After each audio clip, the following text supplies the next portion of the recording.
This is Super Yacht News with eSysman. Hi, welcome back to the channel. Okay, so before we go into our main story, I just wanted to give an update on the freighter accident that occurred 2 days ago. So the search for the 4 missing crew members on the freighter MV Verity that collided with another much larger freighter, the Pelosi, has been called off in the search area. There had been some hope that the 4 missing crew members could still be alive on the ship, which had sunk in 30 meters or 100 feet of water after being hit in the early hours of the morning. Rescuers had hoped the 4 remaining sailors could be trapped inside the hull of the vessel, with the officials saying that they could possibly survive for around 20 hours. Now, because of the bad weather in the area, they could not put any divers in the water, but they sent down some submersible, diving robots, and they said they found no signs of life. So that's a very sad situation there. So it would sound like those 4 lives have been lost, as well as 1 already confirmed fatality. All right, so we'll move on. MotorYacht Nord is up to her old tricks again, it would seem. The 142 meter or 465 foot Russian owned MegaYacht has gone dark again in the Indian Ocean. Now, either that or the ETO on board is having a bad trip again. I mean, what are the chances, right? His AIS unit fails again in the same place 2 years in a row. Now, what are we talking about? Well, I'm going to explain. So the vessel was heading to the Seychelles according to her AIS. At the time she went dark. Now, just a little bit of a backstory there. The vessel went back to Vladivostok earlier this year, and she has been sailing around between Vladivostok and various different islands in Russia, in the Pacific Ocean there, for the last few months. I think at least since sort of July time. Vessel's been sailing around. You can see some history track here on the screen. If you look in the top right hand corner, you can see the date and the time moving, and obviously very fast. We've got it at 600%, I think. So the vessel has been hanging around there. AIS broadcasting the whole time, no problem. Now she headed down to Singapore, headed through the Malacca Strait. And then as she cleared now in the Malacca Strait, you must transmit your AIS. It is the requirements, and she did that the whole way through. And then as soon as she got out into the Indian Ocean, the AIS stopped transmitting in an almost identical situation that happened last year, around about this time last year. In fact, at the time, the vessel was heading to supposedly South Africa, if you remember, after going to Hong Kong first. And the vessel had South Africa on AIS as a destination, and then she got into the Indian Ocean and poof, disappeared. And about 9 days later, the vessel was spotted in the Maldives by one of our viewers. So if you are in the Maldives, keep an eye out for MotorYacht Nord. I know she had the Seychelles in the AIS, but this is, like I said, she's got form for doing this. Put in one destination, switch off the AIS, and then divert and head to another, well, not divert, but head to another destination that they never had any intention of going to the other. Now, they could be well going to the Seychelles, but I think probably they'll be doing the same as they did last year, and they'll go to the Maldives. Now, she's easy to spot, almost 1.5 times the length of a football field, and looks like an aircraft carrier. So yeah, quite easy to spot there. Now, after she arrived in the Maldives, she moved around to various different locations there, and every few days we got somebody spotting the yacht and sending us photographs or footage. So like I said, keep an eye out. If you see the vessel, send in videos. You can send it through wetransfer.com to news@esysman.co.uk. I'll put it on the bottom of the screen so you can see. Now, the yacht is owned by Alexei Mordashov, a Russian billionaire businessman who owns various different businesses, amongst other things, a controlling stake in TUI, the holiday company. Now, he also owns another super yacht called MotorYacht Lady M, which was arrested in Imperia last year and has been held ever since. We did a video on not that long ago. I've actually got another video coming on that very yacht. So yeah, keep an eye out, guys. The vessel is going to be either in the Maldives or the Seychelles, I would guess, but it's also possible it could go pretty much anywhere else from that point, but just going based on last year. So yeah, up to her old tricks again. Or the ETO is having a bad day with his AIS unit on the bridge there.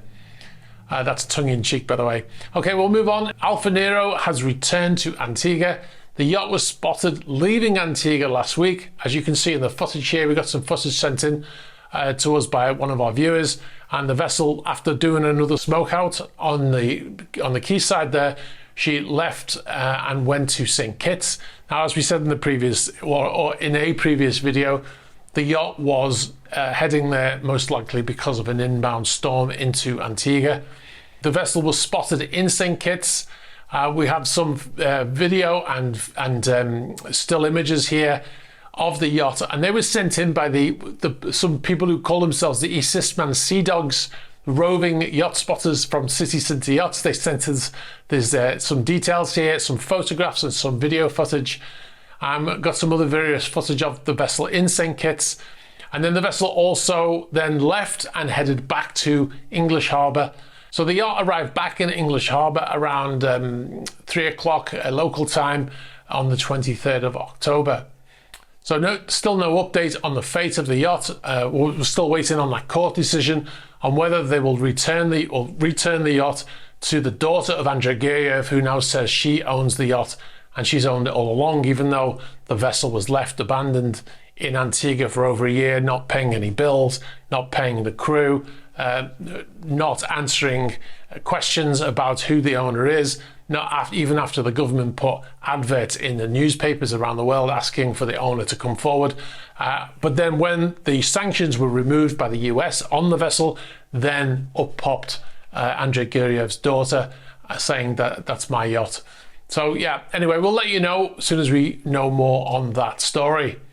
Now, another vessel that has been on the move is motor yacht Halo. We've been tracking her on the move again after almost a year. The yacht is owned by Roman Abramovich. He is a serial yacht owner, and it was in Antigua, interestingly, until last year, along with another yacht, a support vessel called Garçon. They were both identified as belonging to Roman Abramovich. They had a flag change from Bermuda to the Cook Islands, and then they headed out of Antigua and across the Atlantic, and they went to Gojek in Turkey.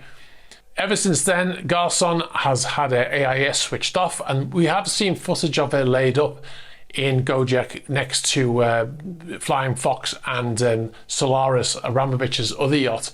Now, it's possible that she could be on the move with Halo as well. Halo is headed up to from Gojek in Turkey to an anchorage near Istanbul.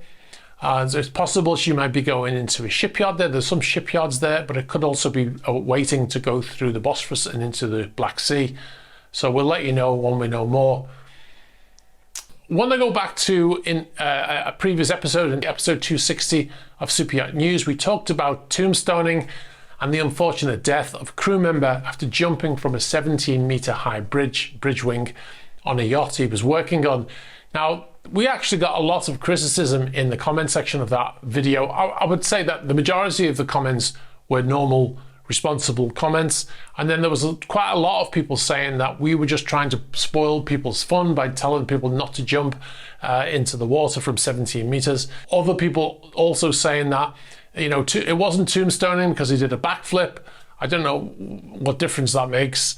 Whether he was doing a backflip. He got up there to tombstone and decided he'd do a backflip, and now he's dead. So I don't think it really makes any difference. You can call it what you want. He jumped off a bridge wing and he's now dead. Other comments were saying that it was a nanny state and that it was not dangerous, even though this chap died, and we were trying to kill people having fun. None of that is true. What we were doing is we were telling people what happened. We were reading from the report that was released by the Cayman Islands Shipping, and the report was called tombstoning. People were saying it was clickbait, etc., etc.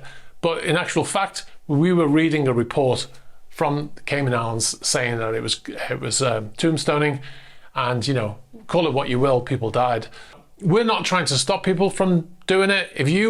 If I tell you it's dangerous, people have died from jumping from that bridge wing and doing a backflip, and you want to do it anyway, then, you know, have at it. I will film it and I'll put it on YouTube. But there's a difference between me standing there knowing the dangers and not telling you about it. If you wanted to go swimming in a lake and I know there's alligators in that lake and I tell you there's alligators in the lake and you go swimming anyway, then I'm filming it again for YouTube. But if I don't tell you that it's dangerous and you do it, then I'm somewhat responsible for what happens to you because I knew of the dangers, right? So there's a difference between telling people about dangers and trying to stop them from doing things despite those dangers.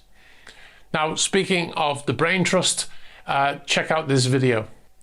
So it's not tombstoning, but there could be some tombstones being issued as a result of this type of behavior. Jumping into the wake of a boat, you know, not smart. There's another boat next to them on the starboard side of the people jumping out as well. So yeah, you know, it's all fun until somebody gets hurt, right?